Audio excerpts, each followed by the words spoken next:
goal. So malamang po na isa ito na para tumigil kayo at hindi maka-apekto doon sa budget hearing na isasagawa. Dapat solusyonan na ito.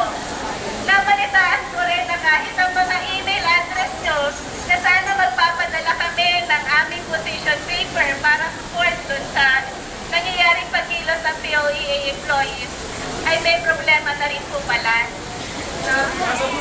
So makikita po natin, ganyan po ang ginawa sa GSIS. Hanggang sa kasalukuyan po, madalas po yung balasahan sa loob ng GSIS. Ang ano ang nangyayari?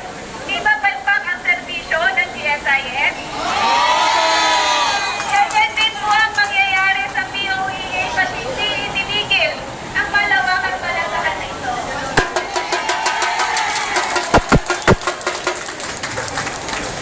At kung tayo po ay panghihilan, malamang po, hindi lang po yung kasiguruhan sa trabaho at trabahan.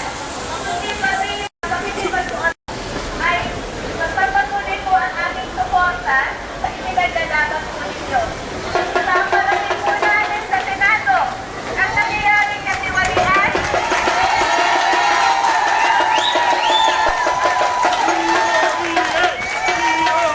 Kailangan lang po tayong gawin na talagang magkaisa, ipagpatuloy ng pagkakaisang ito para mas mapalakas pa at mapaabot hanggang doon sa investigasyon. Upang mapatunayan yung mga sangkot sa katiwalian at kasuhan ang dapat kasuhan.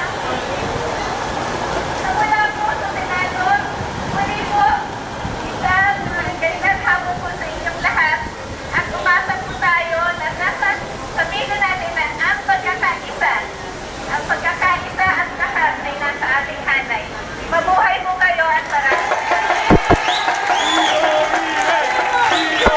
Maraming salamat po. At gusto ko lang po malaman ng ating mga kasamahan sa POEA na kahapon po ay nag-issue ng memorandum ng ating mahal na Secretary Rosalina de Mapiles Bandos at nag-issue siya ng memorandum kay Administrator Mandarili at sinasabi na ipatigil niya ang implementasyon ng SOP at ipalimutan ang mga aligasyon. Ngunit hindi po ito nasusunod. Sa kabila ng inisyong memo, tayo po ngayon ay kailangan daw mag-report na sa ating mga bagong pwesto. Dapat siya ang panguna na sumunod sa order ng nakatataas. Tama? Ang punto lang po natin dito, proteksyonan ng ating security of tenure, proteksyonan ng ating mga manggagawa, ang ating mga OFW.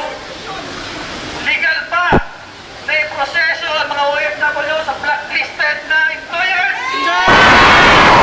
Legal ba na magproseso pa ng mga manggagawa nila ang mga cancelled agencies?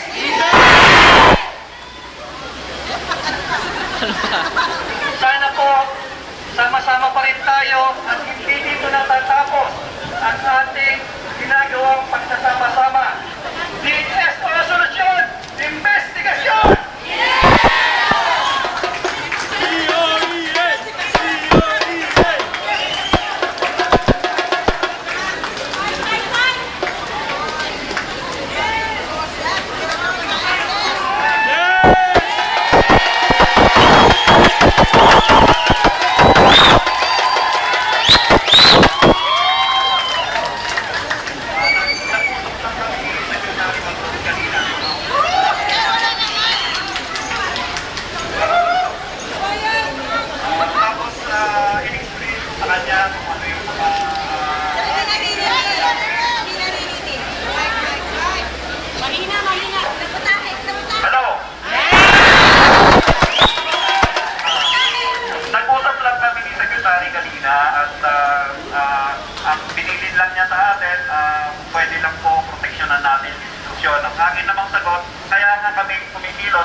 order.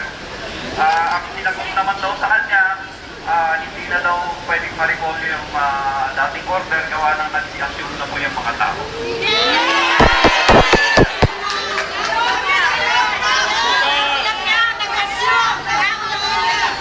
In-explain ko sa kanya na hindi ko totoo yun. At sabi niya, nagpitin lang siya pakisabi na gawin niyo lang kung anong sa tingin niyo tama para sa ating organisasyon at huwag niyo hayaan na masira tayo sa mata ng publiko. Inassure mo naman siya na gagawin natin ang lahat para may balik yung pananaw sa atin ng publiko at ma-maintain yung ating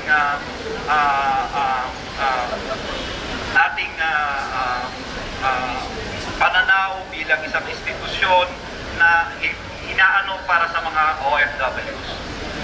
Sabi niya sa akin kung ano man ang dapat nating i-feedback sa kanya, ibigay niyo sa akin at i-relay natin kay Secretary. Okay? So, ako ay nagpapasalamat at napakaraming tumulong ngayon. At yun nga, huwag nating kalimutan, may mga issues tayong i-raise, doon tayo mag-focus, at dapat ito ay matugunan.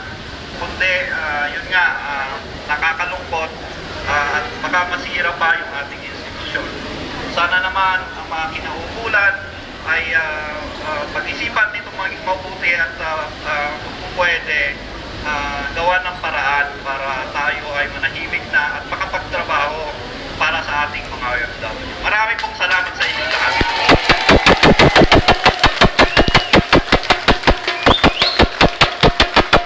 Maraming salamat po sa inyong lahat at inaasahan po natin at inaasahan namin na sa mga susunod pang pagtitipon, kayo po ay nasa aming likod.